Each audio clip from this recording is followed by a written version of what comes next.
Alhamdulillah, Alhamdulillah Rabbil Alamin, wa bihi nasta'inu ala umuri dunya wad din. Wassalatu wassalamu ala asyrafil anbiya'i wal mursalin, nabiyina Muhammad wa ala alihi wa ashabihi ajma'in. Amma ba'd. Jamaah salat maghrib yang dirahmati Allah Subhanahu wa taala, alhamdulillah kembali kita melanjutkan ta'lim rutin kita setiap malam Jumat dengan membahas persoalan-persoalan fikih ibadah, yang mana kita telah membahas tentang fikih salat, dan juga pertemuan yang lalu kita sempat membahas fikih puasa Ramadan, memanfaatkan momentum masuknya bulan Ramadan. InsyaAllah kita nantikan beberapa hari ke depan. Maka pada kesempatan ini InsyaAllah kita akan membahas satu atau dua persoalan yang juga terkait bulan suci Ramadan, yaitu hukum-hukum terkait salat tarawih dan salat malam. Dan insyaallah jika sempat kita juga membahas tentang fikih zakat, karena banyak orang yang memanfaatkan momentum bulan suci Ramadan untuk mengeluarkan zakatnya, zakat mal ataupun tentunya zakat fitrah, dan zakat-zakat yang lainnya seperti zakat peternakan, binatang ternak, zakat pertanian. Ini penting juga untuk kita pahami untuk memanfaatkan keutamaan beribadah di bulan suci Ramadan, termasuk sedekah. Dan jemaah sekalian, terkait salat tarawih dan qiyam Ramadan, dari segi istilahnya sebenarnya qiyamul lail, salat tarawih, salat tahajud, itu semua adalah salat-salat sunnah yang dikerjakan di malam hari antara ba'da salat isya sampai sebelum masuk waktu salat subuh. Namanya berbeda tergantung waktunya dan tata caranya. Ada yang mengatakan kalau salat tahajud itu adalah salat malam yang didahului dengan tidur. Kalau salat lain secara umum, baik yang dikerjakan setelah salat isya atau yang dikerjakan di akhir malam sebelum masuk salat subuh atau waktu subuh. Kalau salat tarawih sama dengan qiyamul lail, salat lail, hanya saja dikerjakan di bulan Ramadan. Dan penamaannya dengan tarawih itu kata ulama kita diambil dari kata tarwihah atau istirahat, karena dahulu para sahabat dan juga generasi setelahnya, mereka itu salatnya di bulan Ramadan lama, panjang bacaannya, sehingga mereka istirahat setiap 4 rakaat, 2 rakaat dan 2 rakaat lagi baru istirahat, lanjut lagi 2 rakaat baru istirahat, baru salat witir. Kadang-kadang seperti dalam hadis yang sahih, mereka mengatakan salat malamnya itu saking lamanya, hampir-hampir mereka terluput makan sahur. Berarti lama sekali memang salatnya. Sebentar mungkin kita akan sebutkan bagaimana bacaan mereka dalam salat tarawih atau salat malam. Adapun keutamaannya jamaah sekalian, itu sudah sering kita dengarkannya. Man qama Ramadan imanan wa ihtisaban ghufira lahu ma taqaddama min dhanbi. Barang siapa yang qiyam Ramadan, salat malam di bulan Ramadan dengan dasar iman, berharap pahala dari Allah Subhanahu wa taala, maka diampuni dosanya yang telah lalu. Dan terkhusus orang yang salat bersama imam sampai selesai, Kata Nabi SAW, man sallama al-imam hatta yansarif kutiba lahu qiyamul lail. Barang siapa yang salat bersama imam sampai selesai, maka dicatat baginya pahala salat satu malam penuh. Dan jemaah sekalian, rahmat Allah Subhanahu wa taala, salat tarawih ini disyariatkan berdasarkan hadis Nabi yang ketika beliau masih hidup, beliau beberapa kali keluar mengimami para sahabat di bulan Ramadan, salat malam. Sekitar 3 kali beliau salat bersama para sahabat, lalu kemudian berhenti keluar di akhir Ramadan.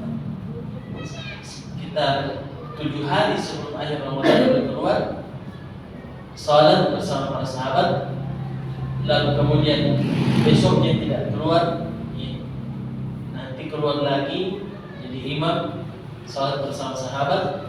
Hanya sekitar 3 kali beliau keluar. Setelah itu tidak keluar lagi sampai beliau wafat. Jamaah sekalian, tidak lagi ada salat berjamaah setelah Isya, tidak ada salat tarawih sampai beliau wafat. Nah, ketika di kekhalifahan Abu Bakar juga tidak disebutkan bahwa ada salat tarawih. Salat tarawih ini muncul di beberapa masa di kekhalifahan Umar bin Khattab.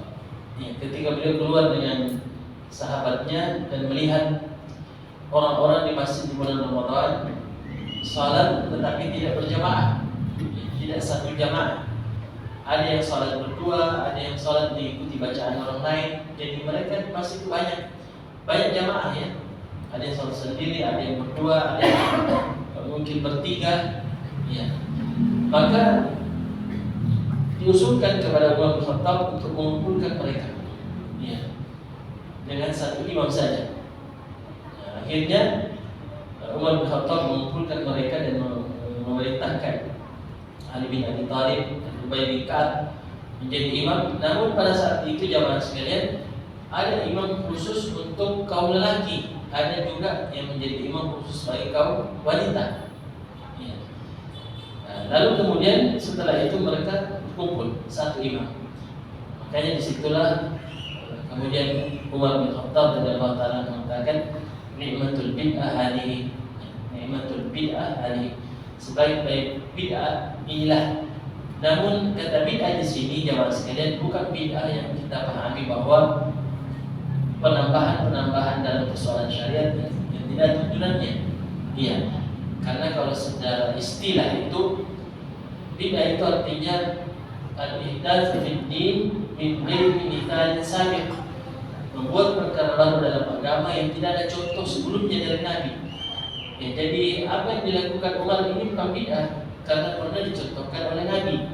Itu tadi kita katakan ini 3 kali Nabi memimpin salat tarawih di bulan Ramadan. Ya. Kemudian setelah itu Nabi tidak kerjakan lagi. Dan Umar bin Khattab mengetahui apa sebabnya Nabi tidak terus-menerus mengerjakan salat tarawih di malam bulan Ramadan. Karena ketika ditanya kenapa Nabi tidak keluar memimpin salat berjamaah di akhir Ramadan, beliau mengatakan saya khawatir salat tarawih ini menjadi wajib, turun wahyu, lalu kalian tidak mampu mengerjakannya. Karena kalau wajib berarti berdosa kalau kita tidak salat tarawih.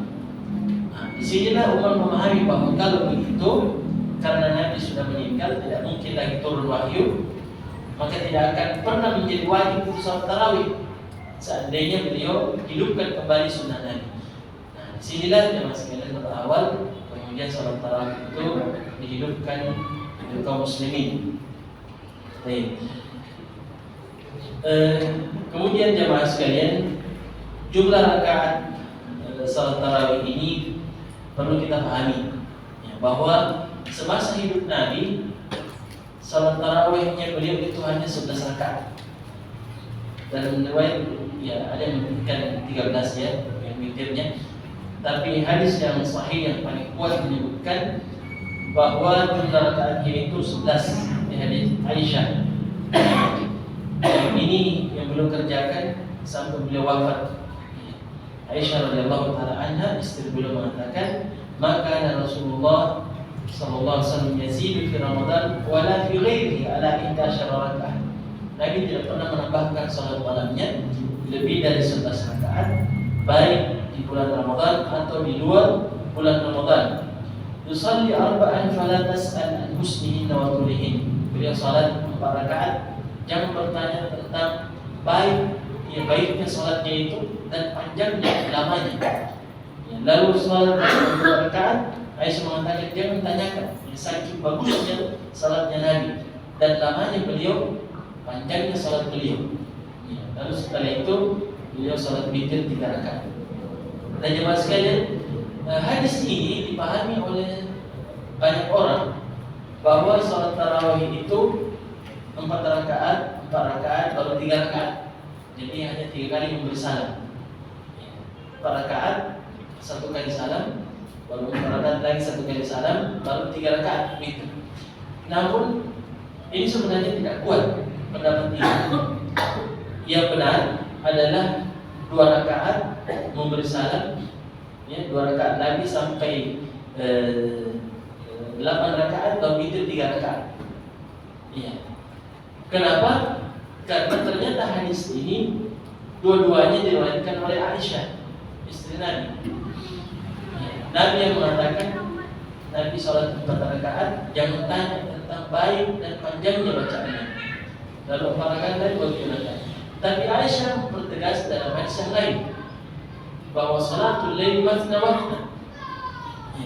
Salatul lail mathna dalam riwayat salat lain itu 2 rakaat, 2 rakaat. Setiap 2 rakaat memberi salam. Sehingga hadis yang jelas ini menjadi penafsir hadis yang menyebutkan 4 rakaat. Begitu caranya dipahami, caranya dikompromikan. Bahwa hadis Aisyah dan juga hadis yang lain, hadis Ibnu Umar juga tidak salah, menyebutkan salatnya Nabi itu 2 rakaat, 2 rakaat. Setiap 2 rakaat memberi salam. Inilah yang menafsirkan hadis Aisyah yang mengatakan setiap 4 rakaat memberi salam. Kenapa? Yang belum maksud, kata ulama kita, yang Aisyah maksud itu bahwa Nabi salat 4 rakaat, setelah itu istirahat. Makanya beliau menghitung 4 rakaat, 4 rakaat. Setiap 4 rakaat selesai 2 rakaat, baru salat lagi 2 rakaat, berarti sudah 4. Setelah itu istirahat. Karena lama sekali bacaannya. Surah Al-Baqarah, surah Al-Imran, surah An-Nisa, itu habis semua dibaca. Kita tidak sanggup. Makanya dalam riwayat sahabat sampai ada yang mengatakan kita hampir tidak makan sahur. Saking lamanya mereka salat di Ramadan, utamanya di akhir-akhir Ramadan. Jadi mereka istirahat. Ini yang lebih kuat jemaah sekalian. Namun kalau ada yang mengamalkan 4-4-3, itu ijtihadnya terpersilahkan kalau memang itu yang dianggap juga bagian dibolehkannya. Memang juga ada ulama yang berpandang seperti itu. Namun kita ingin gambarkan bahwa andai kita dipilihan, kita pilih yang 2 rakaat, kan itu yang kuat. Itu yang kuat landasannya. Nah, sekarang kita ke bagaimana bacaan dalam salat malam. Nabi SAW di suatu malam, dan beliau ini sudah dalam keadaan sakit. Beliau membaca jamaah sekalian As-Sab'ut Tiwal, 7 surah yang termasuk 7 surah yang panjang. Di dalam salat malamnya Nabi beliau membaca surah Al-Baqarah, surah Al-Imran, surah An-Nisa, surah Al-Ma'idah, Al-An'am, Al-A'raf dan At-Taubah. Ini bacaan Nabi. Jadi bukan Qul-Huwallahu, bukan Inna Anzalna, bukan begitu. Yang beliau baca itu yang ratusan ayat ke atas. Itu salatnya Nabi. Dalam sebuah kisah disebutkan salatnya Huzaifah bin Yaman. Huzaifah ini pernah salat bersama Nabi. Dia ceritakan bahwa Nabi salat pada rakaat pertama beliau baca surah Al-Baqarah. Ini rakaat pertama. Dilanjutkan dengan surah An-Nisa. Berarti yang dilangkai Al-Imran, dan selesai Al-Imran dulu. Setelah selesai An-Nisa, Huzaifah dikira sudah mau rukuk. ternyata dilanjutkan Ali Imran kembali. Jadi rakaat yang nomor kembali lagi baca surah Ali Imran. Ya. Dan beliau baca dalam satu rakaat. Berapa juz itu kira-kira? Ya. Satu rakaat. Ya. Sampai-sampai beliau mengatakan sudah hampir saya duduk. Ya. Saya mengatakan saya dengan tempo dan bertahan. Itu kata Huzaifah, hampir saya duduk. Saking lamanya. Ya. Padahal ketika itu Nabi sudah sakit, sudah sudah sakit, masih begitu lamanya. Makanya Aisyah mengatakan sampai bengkak itu betisnya Nabi. Ya, bengkak betisnya. Subhanallah. Aisyah mengatakan Rasulullah, bukankah Allah sudah mengampuni dosa yang telah lalu dan yang akan terjadi kalau jika terjadi? Ya, makanya mengatakan afala akun abdan syakura. Ya, karena dia bengkak betisnya, Aisyah berkata begitu. Makanya mengatakan jika demikian apakah aku tidak pantas menjadi hamba yang bersyukur? Berarti cara membuktikan kesyukuran itu dengan ketaatan yang ibadah yang sekali. Nah selanjutnya waktu qiyam. Kapan kita mengerjakan salat tarawih atau qiyamul lail?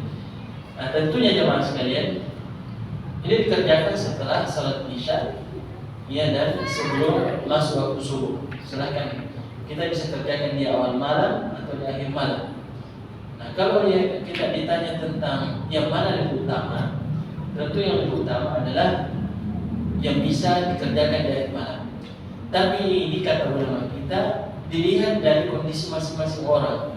Kalau ada orang yang ringan untuk bangun di akhir malam, maka itu lebih utama baginya, karena keutamaan sholat di akhir malam. Hadis dikatakan bahwa Allah Subhanahu wa taala turun ke langit bumi pada setiap sepertiga akhir malam dan mengatakan siapa yang meminta maka akan berikan, siapa yang meminta ampun aku akan ampuni. Ya, itu di akhir malam. Dan hadis Umar bin Khattab radhiyallahu taala yang kita sebutkan tadi tentang awal beliau menghidupkan salat tarawih, sebenarnya agak panjang hadisnya itu. Ya. Dan Umar bin Khattab setelah mengatakan nikmatul bid'ah hadhihi, beliau mengatakan wallati yanamuna anha afdalu min allati yaqumun. Ya. Yang tidur di awal malam, ya, dan bangun di akhir malam itu salat tarawih, salat lain itu lebih afdal daripada yang salat di awal malam. Itu kata beliau. Ya, berarti lebih tahu yang malam. Tapi ini lagi-lagi kita katakan lihat yang mana yang kira-kira mampu kita kerjakan. Ya, makanya Nabi pun pernah berkata begini kepada Abu Hurairah. Ya, ketika beliau berwasiat, ya, ada 3 wasiatnya kan, sering kita ulang-ulang ini, yaitu witir sebelum tidur, puasa 3 kali setiap bulan, dan salat duha 2 rakaat. Ya. Di sini Nabi mengatakan witir sebelum tidur. Makanya ulama kita mengatakan salat malam ini tergantung kita masing-masing. Kalau kita merasa bahwa agak berat bangun di akhir malam, salat witir sebelum tidur. Ya.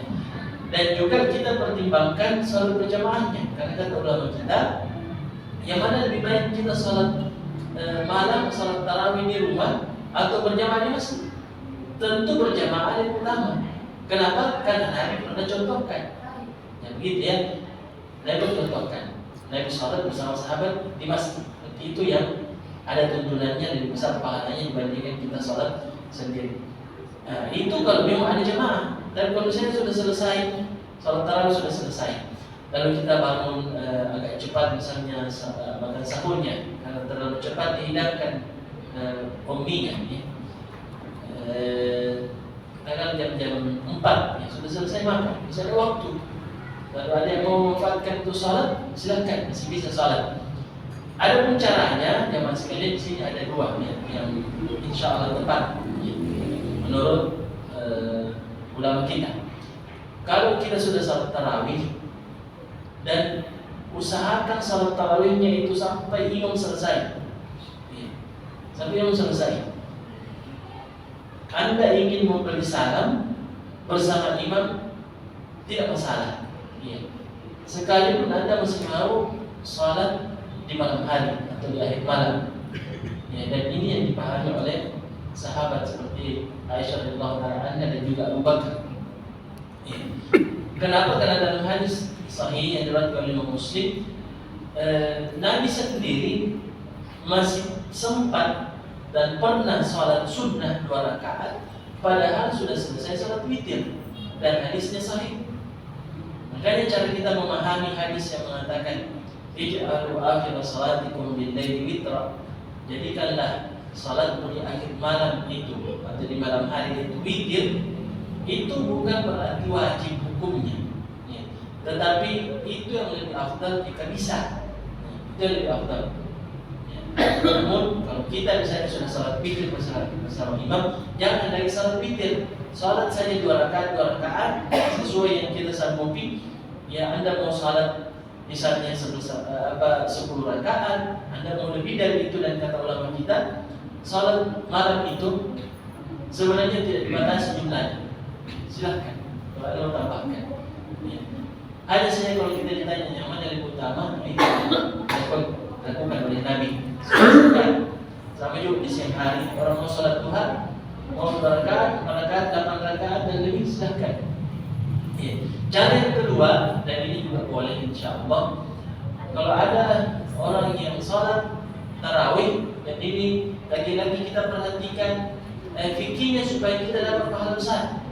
Jangan tinggalkan imam sebelum sholat witir, iya, supaya kita dapat pahala sholat 1 malam penuh. Kita beribadah mau dapat pahala. Ada orang karena kecerdasannya tidak terlalu capek, banyak pahalanya.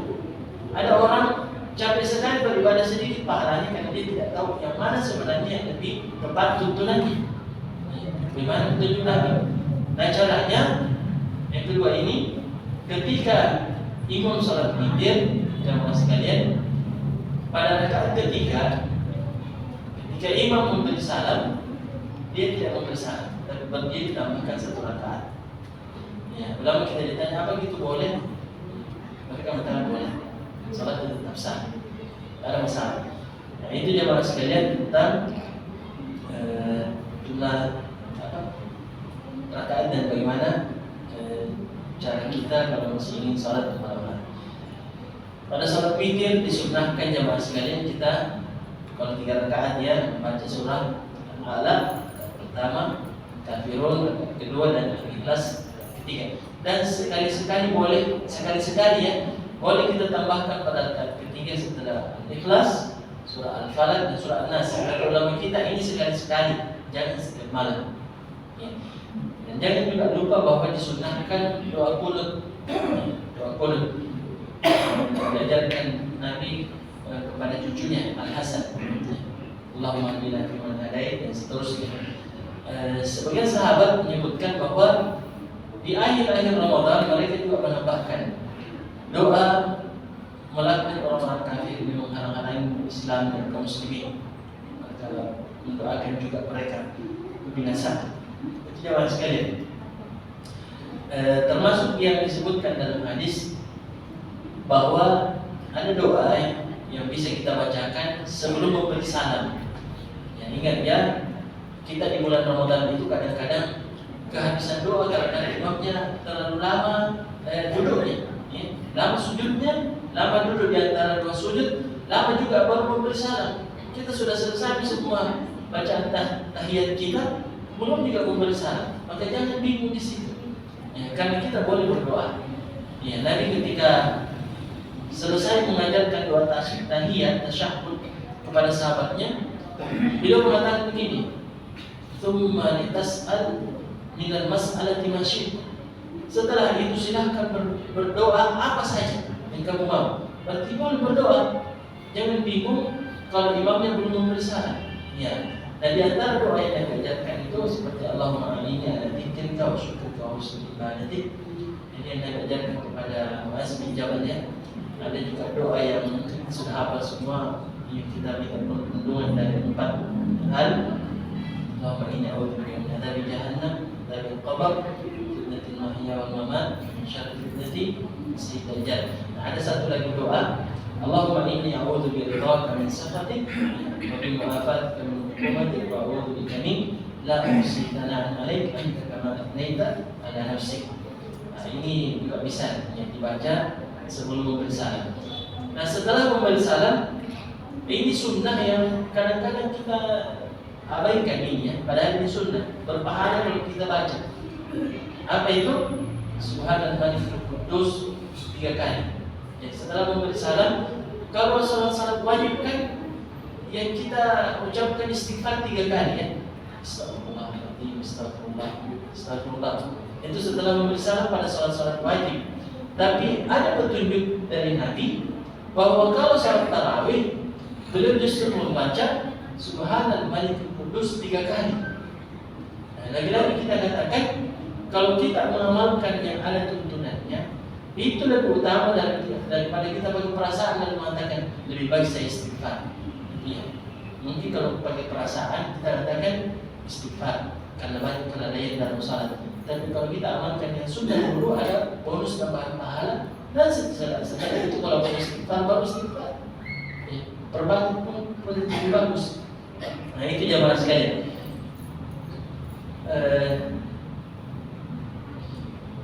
Mungkin kita bahas sedikit masalah zakat ya.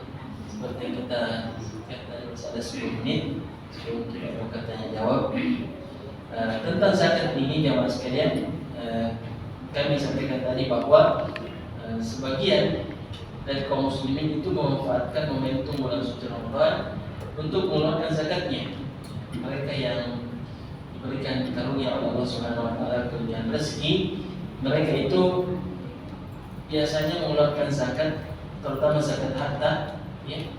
Itu di bulan Ramadan. Jadi caranya dihitung gampang. Ya, karena zakat itu kan ada namanya haulnya. Ya, ada nisab, ada haul.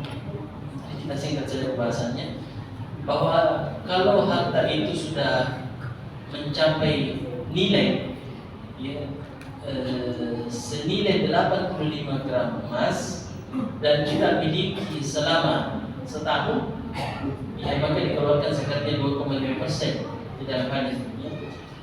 Dan mereka untuk lebih mudah ya, mereka ingat caranya menghitung itu adalah di awal Ramadan. Setiap awal Ramadan mereka ingat bahwa saatnya untuk mengeluarkan zakat. Jadi mereka niatkan ini supaya lebih banyak pahalanya karena dikeluarkan di bulan Ramadan. Jamaah sekalian. Dan ketahuilah bahwa cara menghitungnya itu, misalnya emas ya, atau uang. Kalau misalnya kita sudah memiliki harta itu senilai 85 gram emas, maka kita hitung kapan itu kita miliki dengan senilai itu. Misalnya pas awal Ramadan kita diberi rezeki dan kita hitung ini sudah senilai 85 gram emas ini. Ya.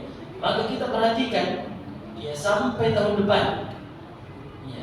Kalau misalnya berkurang, ya tidak lagi senilai 85 gram emas pada awal Ramadan tahun depan, maka tidak dikeluarkan zakatnya. Tapi kalau bertambah terus, maka diakumulasi semua. Ya. Jadi ada kesalahan sebagian orang yang caranya berpikir begini. 85 gram emas itu harus dimiliki selama setahun. Ya, kalau tidak berkurang maka dikeluarkan zakatnya 25%. Selain sisanya.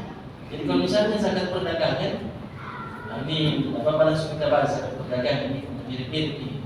Orang yang punya usaha seperti dia misalnya di sini, usaha ini harus pintar-pintar menghitung zakat. Jadi misalnya dihitung modalnya. Iya, itu modalnya ini sudah melebihi 85 gram emas ini. Maka dilihat, ya, mulai saat itu dihitung sampai setahun ke depan. Ya. Ternyata misalnya sudah sekian miliar, ya. Dihitung dari keuntungannya semua dan modalnya. Setelah itu dikurangi dengan hutang kalau ada, ya. Itu kalau keluarkan. Ternyata setelah itu sudah sekian miliar keuntungannya. Maka diakumulasi semua dan dikeluarkan zakatnya 2,5%. Tapi tidak semua yang terkait dengan usaha kita itu dihitung nilainya. Ya. Yang dihitung dan dikeluarkan zakatnya hanya barang yang dijual, bukan gedungnya, ya. Bukan gedungnya, bukan juga mobil yang kita pakai mengangkut barang, bukan juga rak-raknya, padahal kalau AC-nya tidak dihitung semua itu. Yang dihitung barangnya saja. Ya. Kita perjualbelikan itu. Itu yang dilihat, itu nilainya dan keuntungannya. Berarti kalau kita misalnya hitung semua modal kita, dikurang dulu dari semua biaya-biaya kita, misalnya biaya gedung, sewa gedung misalnya, sewa tempat, dikurangi hutang kalau ada, baru dikeluarkan zakatnya 2,5%. Sekarang kita pindah ke zakat pertanian ya, zakat pertanian. Zakat pertanian ini jamaah sekalian tidak ditetapkan bahwa harus dimiliki selama setahun, tetapi dia dikeluarkan setiap kita panen. Jadi kalau misalnya kita punya banyak sawah, setiap kita panen dan kita lihat jumlahnya itu sudah harus dikeluarkan zakatnya. Kata ulama kita, biasanya menggunakan khamsatu awsuq zakat. Khamsatu awsuq 5 wasak itu kalau dikonversi sekitar 600 sekian kilogram, mungkin 620 kilogram. Jadi kalau dihitung sudah segitu beratnya, ya. Dan ini zakat biji-bijian ya. Ingat, tidak semua hasil pertanian kita wajib dikeluarkan zakatnya. Ya. Yang wajib dikeluarkan zakatnya itu hanya yang ketika dijual per liter. Ya. Bukan yang ditimbang ternyata, yang di liter. Itu dalam mazhab Hambali dan mazhab yang lain. Yang kedua adalah dia bisa bertahan lama. Bukan yang dimasukkan di kulkas, ya bukan. Mungkin ada sebagian kalau ditaruh di kulkas bertahan lama, kalau di luar rusak. Makanya kalau rutop itu jenis kurma, ada yang kalau tidak disimpan di kulkas rusak. Bukan itu, tapi tamat kurmanya yang keras itu yang bisa bertahan setahun. Ya. Nah, berarti kalau kita beras, kacang, itu kan bisa bertahan ya. Ya. Kalau misalnya jumlahnya sudah sampai 600 kg lebih, maka setiap kita panen, sekalipun kita panen 3 kali setahun, maka 3 kali juga dikeluarkan zakatnya. Caranya dikeluarkan zakatnya kita lihat. Kalau misalnya kita airi, ya, kita bayar, kita usahakan misalnya pengairannya, kita galikan sumur, maka yang dikeluarkan adalah 5%. Ya. Tapi kalau kita bergantung pada air hujan, ya, tidak ada modal keluarkan, maka ini 10% keluarkan. Ya, zakatnya 10%. Ini jamaah sekali. Nah, di sini ulama kita mengatakan kadang-kadang kita dalam pertanian itu bercampur, kadang kita modali, kadang tidak. Ya, makanya di sini ulama kita mengatakan kalau misalnya lebih dominan kita modali, maka 5% keluarkan. Misalnya 5 bulan atau kurang dari 5 bulan kita memang modal. Selebihnya itu air hujan. Maka yang dominan adalah kita menggunakan air hujan. Sama juga dengan zakat peternakan ya. Misalnya waktu zakat peternakan ini juga mungkin banyak ada di sini banyak sapinya, banyak kambingnya. Nah, ingat ya, tidak semua juga sapi atau kambing itu dikeluarkan zakatnya. Tidak. Ada syaratnya, yaitu kambing yang cari makan sendiri, bukan kambing yang kita belikan makanannya. Sebenarnya di lambar ini, lambar atau di lapangan atau katanya, itu di kue kandeng. Ya. Kalau misalnya lebih dominan makan sendiri, ya, tidak dibelikan rumput, ya, maka ini jamaah sekalian yang dikeluarkan zakatnya.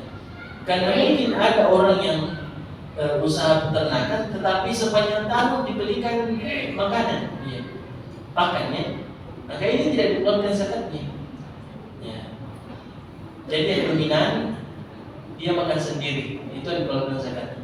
Dan binatang ini jamaah sekalian itu tidak semua binatang. Yang ada dalam hadis unta, sapi dan kambing, dan dianalogikan yang sejenisnya. Kalau sapi, kerbau masuk sama. Kalau kuda itu ulama berbeda pendapat. Kalau kambing berarti bisa dianalogikan domba, ya, kibas, ya, dan sejenisnya. Ya. itu dikeluarkan zakatnya. Nah, ada pun caranya dikeluarkan zakatnya ini agak rinci sebenarnya. Secara singkat saja bahwa kalau sapi itu minimal kalau orang sudah punya 30 ekor maka dikeluarkan zakatnya. Kurang dari 30 tidak dikeluarkan zakat. Setelah itu dihitung per 30 dan per 40.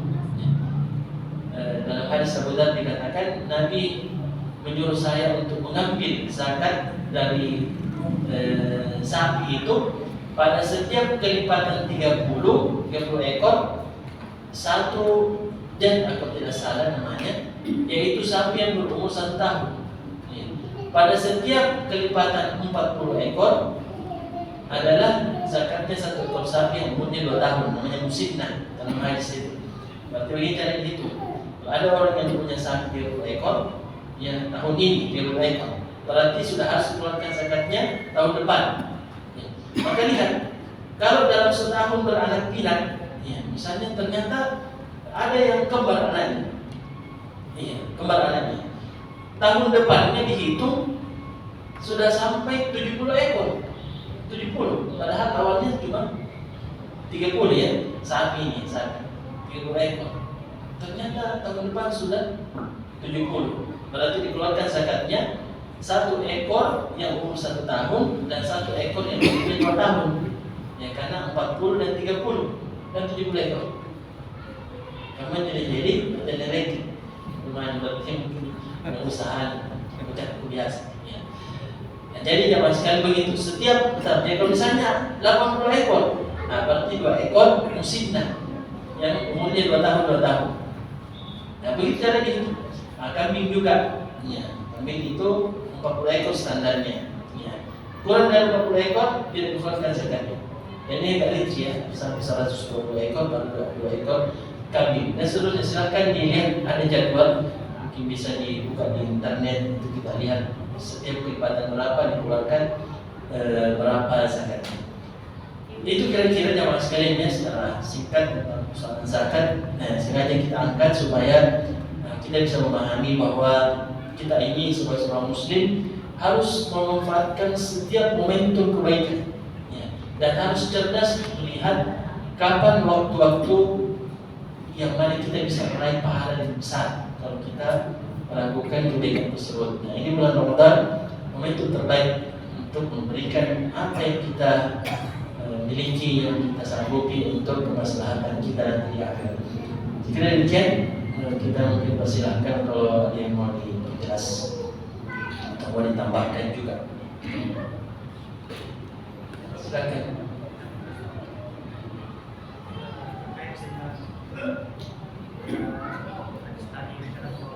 Siapa yang sholat bersama imam sampai selesai, dan itu sebagai sholat satu. Bagaimana jika biasakan ada ketika masuk di witir dan imam, apakah seorang makmum yang ikut bersama yang pertama kemudian dia menolak rumahnya, apakah itu sebagai seorang makmum dan dia kan ikut sampai pertama? Ya, jadi yang dimaksudkan di sini adalah sholat sampai selesai imamnya. Ya, sekalipun imamnya yang pernah diganti. Karena yang dimaksudkan di situ jangan berhenti sholat sampai selesai salat tarawihnya, salat witirnya. Jadi meskipun imam witirnya kan biasanya yang sering diganti ya. Misalnya tarawihnya 10 rakaat atau 8 rakaat, imam witirnya beda. Tidak masalah. Ya, Anda sholat sampai selesai. Sampai imamnya selesai salat witir. Wallahu a'lam.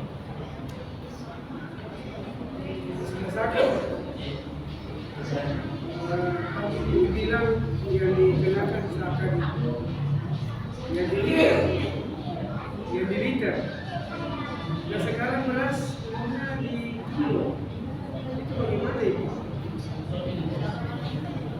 Biasanya ada 5 kilo, 10 kilo. Ya betul ya, wallahu a'lam. Ya karena kalau dalam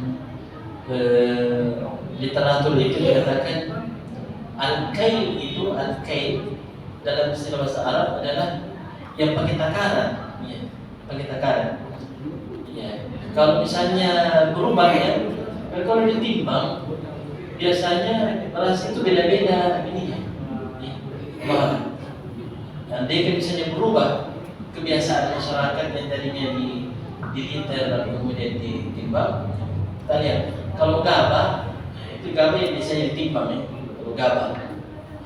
Tapi kalau misalnya sudah jadi beras itu sudah ya Allah tergantung mungkin dilihat dari segi urfnya, urf masyarakat. Bahwa kalau memang ada satu syarat yang disebutkan dalam madzhab Syafi'i kalau tidak salah ya, bahwa syarat yang lain adalah bahwa itu makanan pokok. Ya. Tapi kalau dalam madzhab Hanabilah bukan hanya makanan pokok. Ya, seperti kacang itu kan bukan makanan pokok. Ya. Bukan makanan pokok. Kacang yang kering itu maksudnya ya, yang bisa bertahan lama. Kacang hijau ya. Ya, itu kan lama ya kacang hijau itu. Ya, kalau dijual per liter, ya maka itu dikeluarkan zakatnya. Ya, wallahu a'lam apakah kalau berubah jadi ditimbang atau bagaimana, tapi mungkin yang dilihat itu bagaimana secara umum penjualannya. Biasanya kalau beras pada umumnya di liter ya, atau pada umumnya ditimbang. Di kampung-kampung biasa bagaimana? Biasanya di liter ya. Ya, kalau di kota biasanya sudah dibungkus itu, biasanya rata-rata begitu. Tapi kalau kita ke pasar, ujung-ujungnya di liter juga. Ya, begitu ya. Jadi mungkin dilihat yang mana yang lebih dominan, apakah penjualannya itu ditimbang atau di liter. Saya terlalu dalam kalau ada perubahan begitu. Kan ada kaidahnya itu bahwa an-nadir lahu falak. Al-hukmu al-ghalib, yang menjadi hukum itu atau yang dihukumi itu apa yang dominan. Kalau yang jarang-jarang itu tidak. Jadi kalau beras misalnya kita lihat saja apakah dominan cara penjualannya itu di liter atau ditimbang. Allah a'lam. Kita ya lebih baik kita cari jalan yang aman untuk keluarkan. Ya, karena bagaimana juga beras dahulu dijual per liter. Ya. Belakangan kemudian sebagian inisiatif jualnya yang kecil. Keluarkan saja itu lebih utama, lebih aman juga.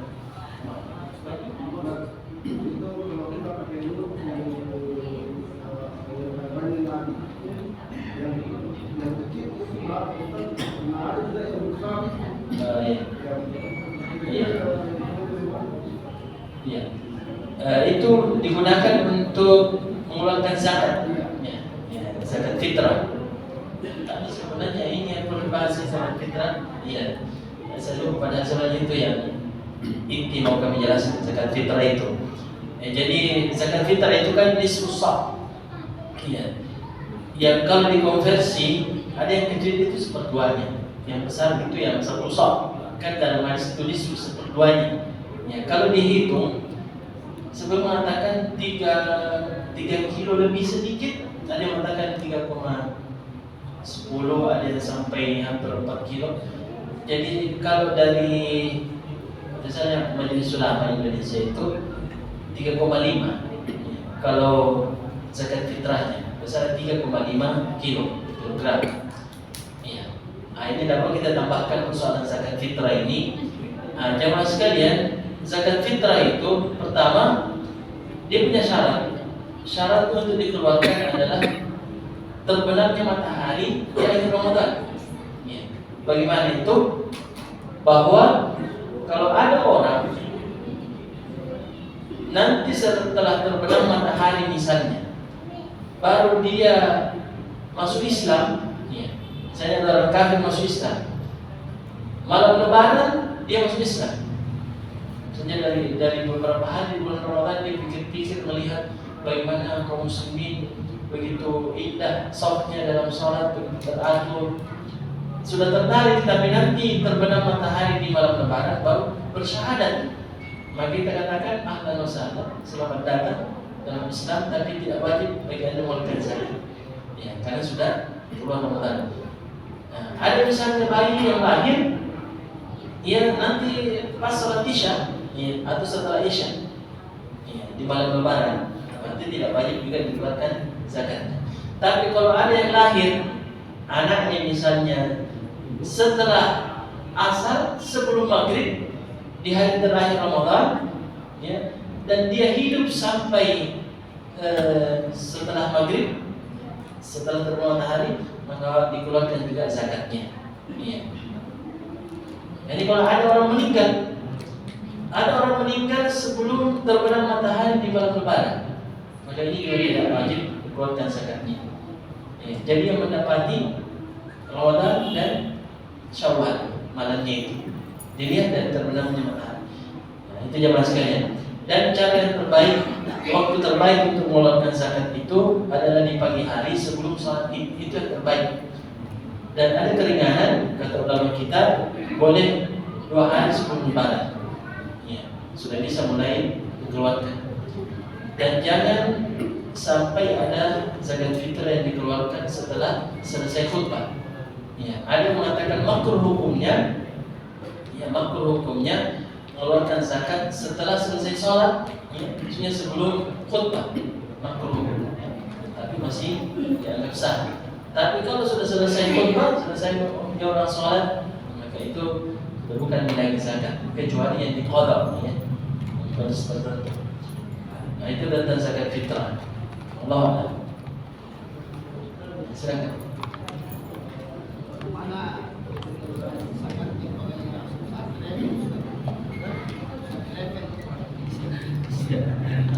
Itu ditanya sama fitrah. Keluarkan berapa jamaah? Ya. 10 kali 1. Ya, itu zakatnya. Itu artinya.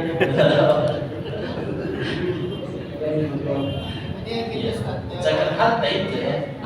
Zakat harta. Yang kedua, ini persoalan zakat fitrah. Apakah pengeluaran zakat itu harus diterima langsung orang yang bersangkutan? Yang ada juga kita sudah keluarkan dengan daftar nama yang sudah kita susun bahwa si A, si B, lantas pada saat itu juga tidak ada di tempat. Nanti setelah Lebaran baru dia datang.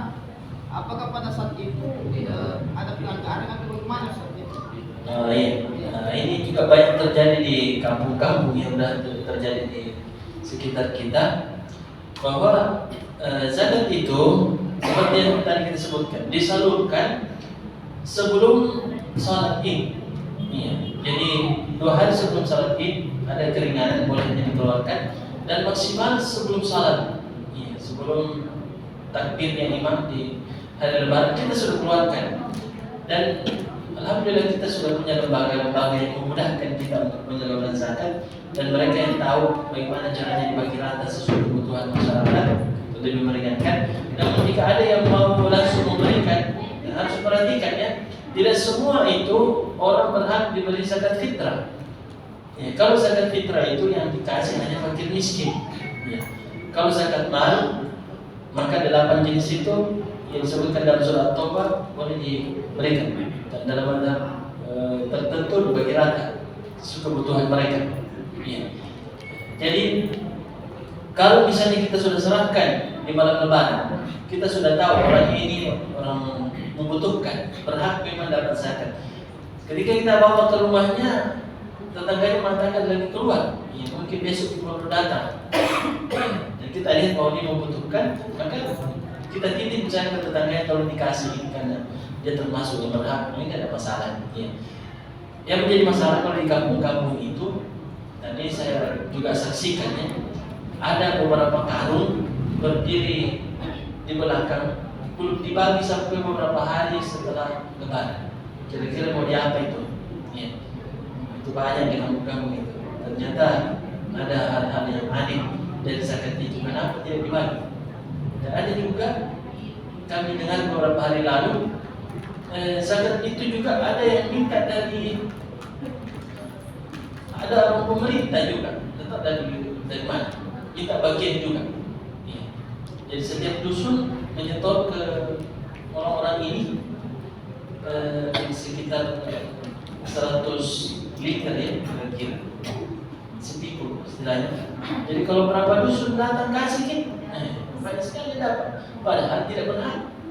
Ya, zakat fitrah itu seperti kata Nabi kepada sahabatnya ketika mengutus Muaz bin Jabal ya ke Yaman, tu'khadhu min aghniyaihim wa turaddu ala fuqaraihim. Zakat fitrah itu diambil dari orang-orang kaya dan diserahkan kepada orang-orang miskin mereka di kampung itu. Ya, makanya jemaah sekalian, di mana kita berada, di situ kita keluarkan zakat kita. Ya, misalnya haji ya, di sini bulan Ramadan ternyata umroh, ya, ada di Saudi, maka di sana dikeluarkan zakatnya dekat fitrahnya.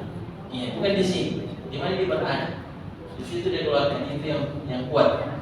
Kecuali kalau misalnya dia mau keluarkan zakat hartanya, ya, beliau pergi umrah, ya, tapi di sini beliau berdagang, maka zakat hartanya dikeluarkan di sini, zakat fitrahnya dikeluarkan di Mekah misalnya, kalau misalnya Lebaran, begitu. Jadi itu contoh bagus karena langsung mengenai.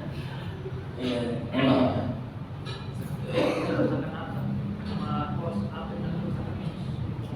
Iya, zakat perdagangan. Iya. Jadi kalau misalnya ada yang usaha kos-kosan ya, ada beberapa rumahnya atau kamar yang dijadikan usaha, yang harus dikeluarkan zakat itu bukan nilai rumah kosnya, ya, jangan dihitung, ya, karena itu barang tetap. Yang dihitung itu berapa keuntungannya. Jadi misalnya setiap tahun, ya, dia hitung sekian keuntungan yang dia dapatkan. Kan dilihat apakah sudah mencapai nilai 85 gram emas, ya, maka dihitung pada saat itu. Tapi ini perhitungannya harus dirinci, ya, dihitung dengan utangnya, ya, biaya-biayanya, ya, dihitung semua dulu, dikurangi dulu semua, baru kita keluarkan zakatnya kalau mencapai nisabnya. Kalau tidak cukup nisabnya jangan dikeluarkan. Ya. Sama dengan orang yang rental mobil, ya. Orang punya misalnya puluhan mobil direntalkan, maka jangan dihitung harga mobilnya. Yang dihitung itu berapa keuntungannya, sewanya itu yang dikeluarkan zakatnya. Jadi saya kira demikian jemaah sekalian. Barakallahu fikum, kita cukupkan. Alhamdulillah. Assalamualaikum warahmatullahi wabarakatuh.